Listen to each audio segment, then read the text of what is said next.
These are triplets that were born last year. They were our first set of kids, born February 20th, 2020. The closest one to us is our Hill Valley Johnny Cash.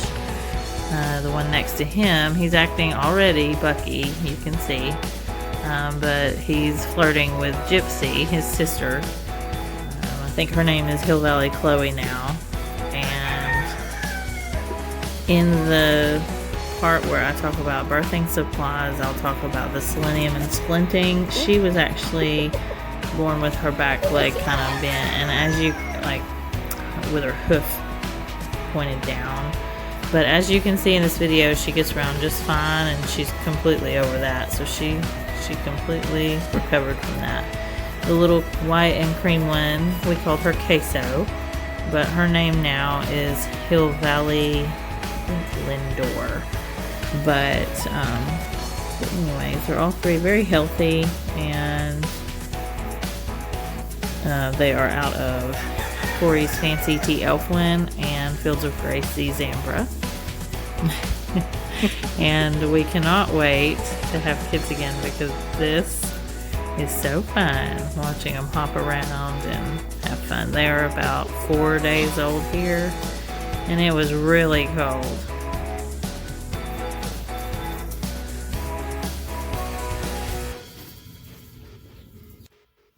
Hey guys, this is Jenna from Hill Valley Farm, and today we're talking about goat birthing supplies. Because as of today, we are 4 weeks out from our first due date, which is February 14th, 2021.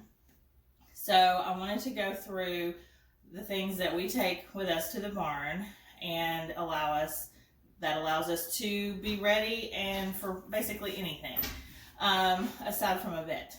So I wanted to start with, we first and foremost are in attendance to every birth here on our farm, if at all possible. There have been a couple of close calls, actually just one last year, where I almost missed one, just because she was a first freshener, and I wasn't really paying attention like I should have. I was doubtful that she would go so quickly, being a first freshener. Well, now I know.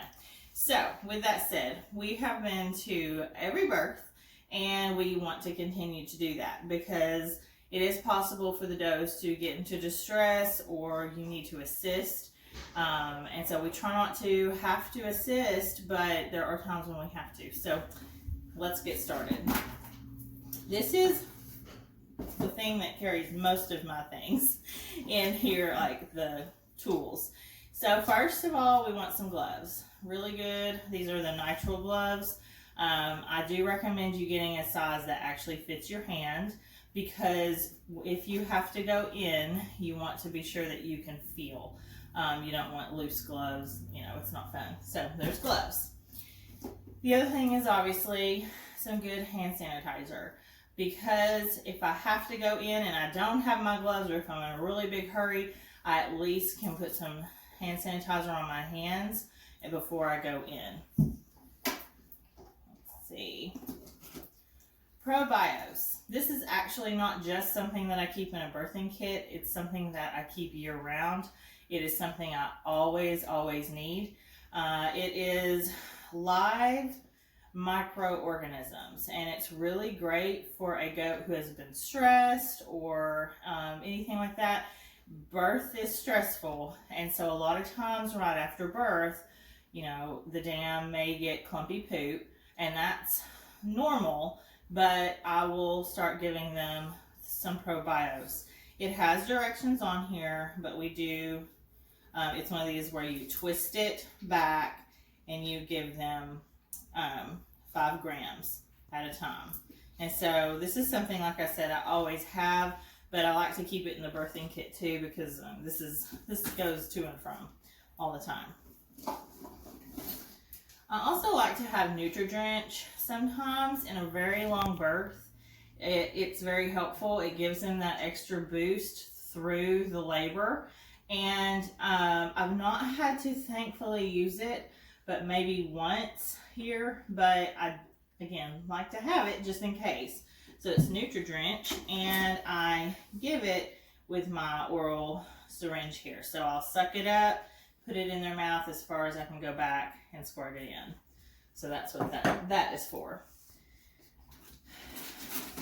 When the kid comes out and you immediately want to give it to mom and help and get her familiar with that kid, cleaning it, and it's cold here. This is why we're inside today. And so when they're giving birth, a lot of times here it's cold. And so we want to get them dried off as soon as possible. But along with that, we have to, a lot of times their umbilical cord, the umbilicus it's apart, it's separated, it's been ripped apart, but it's hanging and it's too long. So we'll cut that and we dip it in the iodine. And the iodine just helps it, first of all, cleans it and helps it dry up. So the other thing that goes along with that, let me find them, are these. I have scissors, I have hemostats, I have tweezers. It's a surgical kit. I'm a nurse by career, so these things come natural to me. And also, this is the little cup that I put the iodine in. It's just a stainless steel shot cup, I guess, and you put the iodine in it. You pick up the kid and dip the umbilical cord into the iodine. And so, obviously, after every birth, I will bring these tools in, these right here, and boil water and sterilize them so they're ready for the next birth. So that's what all that is for. The next thing is, and I have 2 tubes in here. Again, this is another thing I will not go without during kidding season is Jump Start. You can give it to the dam, but this is mainly what I use it for is for the kids. If I have a weak kid, not looking too great, it's just weak. It's different. It's not trying to walk and hop around. It's just kind of laying and not looking good. I'll give it Jump Start. I can honestly say that this has saved at least one of our kids' lives. Just because you could tell an enormous difference from before you gave it to afterwards. And you can give it a couple times a day. And that's what we did. And he is fine, lives on a farm, and he's great. But he had a weak start. So this is Jump Start. And you can find it anywhere at your local farm store, Amazon, whatever. Another thing that I have on hand is selenium and vitamin E. I have only had to give this one time. We are really not in an area here in East Tennessee that has selenium deficiency. So I really hesitate in giving this because it's very easy to overdose your goat. But last year we had a little doeling. She was actually the first one born on the farm where her back leg, instead of standing on her hoof, was bent backward and she just kind of limped along and drug it. It didn't look good, and so I talked to the vet. The vet wanted me to splint it, and I did, but I also followed some of my mentor's advice and gave some selenium. And by giving selenium, I did not even get close to giving the full dose. I gave literally squirted a little bit on my finger and stuck it in her mouth. It was I tried for 2 grams. That's what I was going for. But it's really kind of hard to get that perfect amount. So anyways, that's what this is for. So I do have this just in case. The other thing is, my bag's here. I have a empty Coke bottle and some Pritchard nipples. And that is, and I also have a cup. So that if I have a kid, I can tell the kid has not gotten colostrum, it's not latched on and hasn't nursed, and it's like 2 a.m. and I really want to go inside. I will put some colostrum in this cup and I will pour it into the bottle and try to feed it with a nipple first. If the kid won't suck, that's why I have these oral syringes. And I'll just suck it up. And this was a big deal. It took me a little while to find these. But I was able to find them. And so they're just oral syringes, and they're not like the lure tip. They're not like sharp or anything. so you can put it in a kid's mouth easily and give them colostrum. You just want to make sure that that kid gets colostrum within the first hour at least, because it gives it, you know, energy, and it needs that colostrum. It's like, you know, liquid gold. So that's what the cup, the syringe, and the bottle and nipples are for. This is a big deal, bulb syringe. You know, you can get at the store these, you know, bulb syringes, and not all are made equally. This is a really heavy duty one that we had in the NICU, and fortunately my mother-in-law, when she still worked at the hospital, got me one because I needed this. And so anyways, obviously when the kids are born, they've got junk, you know, in their mouth and their lungs, and they're coughing and trying to scream, and you want them to do that. But along with that, you can help them, and you can, you know, squeeze it, put it in their mouth, and suction them out. Okay, you never want to do it, you know, you don't squeeze it with it in their mouth. You want to squeeze it first, stick it in their mouth, and then let go, and it'll suction it out. Sounds really gross, but it does help, so I highly recommend it. Along with, when we talked about gloves and hand sanitizer, lube. No one wants you to go in unlubed. So this is for if you need to go in and feel around and see. Again, that is not anything that I recommend. You really want to kind of let the goat try to do what she can do. This is only on a have-to thing. So again, this is almost full. So fortunately, I don't have to use that. Thermometer, very important. If you have you want to make sure the kids are at a good temperature. I don't take temperatures all the time. It's only if I think I need to. If it's really, really cold, again, the kid is not really acting right, I'm going to take its temperature. Same with the mother. I'm going to take her temperature. She's just not acting right. So, got this at my local farm store. So that was handy. Another thing is Desitin. After birth, the dam will have all the afterbirth fluids. And she'll have placenta there and everything. And so the placenta, after everything is gone, you're going to want to wash her really good with soap and water. And then, you know, rinse it off with just some warm water. Dry her off real good. Again, it's cold, so we try to do this really fast. And then after she's nice and dry, we put Desitin underneath her vulva, all the way down onto her udder, on the back side of her udder, just because it protects that skin from all that stuff running down. And so you just want to try to keep her nice and clean, and this will help protect the skin. So we do that too. So that's oh, I also have this as well. It's the feeding tube. It's not been open. I don't know why it's like that, but fortunately I've never had to do it. But it's just worst case scenario, you know. So I have the feeding tube if I need it.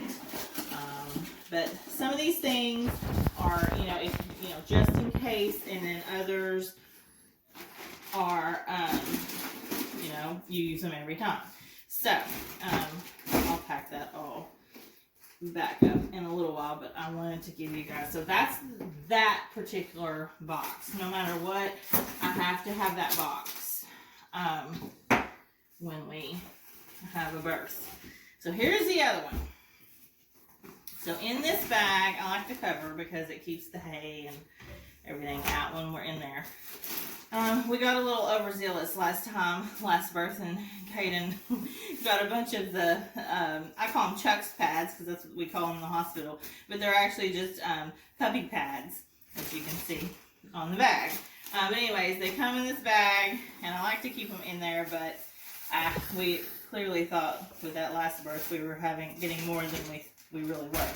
So we have those. The idea behind it is, and I'll go ahead and open one, is it's solid plastic on the bottom, and when the goat is laying down and clearly pushing, you want to push this under her, kind of just slightly, and that way when the kid comes out, he or she comes out on this clean thing, and you can just literally take it over to the dough, just like in here, and then start to clean it up. And obviously you don't want the kid to lay in this. It's just to allow them to come out, because we have our birthing stalls, the bedding is straw, and it's just really gross, you know, when the kid comes out and the straw gets all over them and you're just trying to clean them up. So that's why we use those. The rest of the stuff in this bag are towels, and more towels.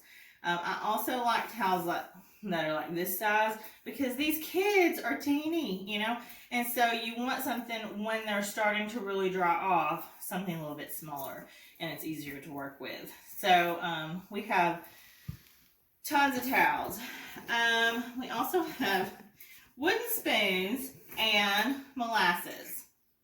Very important. So when the birth is done, when the dam is done, kids are all out, and you see the placenta, you need to probably get some warm water. This is just our recommendation, and mix some molasses in that warm water.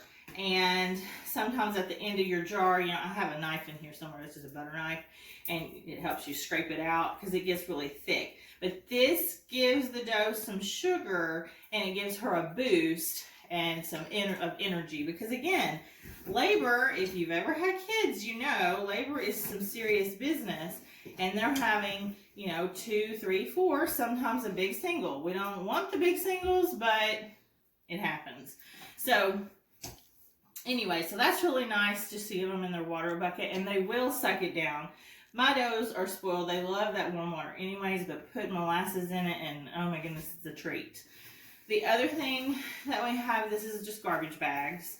I put my dirty laundry in the garbage bags here, and then I just carry my garbage bag into the house, literally dump it inside out into the washing machine, and run it on the sanitized cycle. And so that's what the garbage bags are for. We have feed bags always in the barn. I start kind of stocking up this kind of time of year for the stuff you throw away, like this stuff.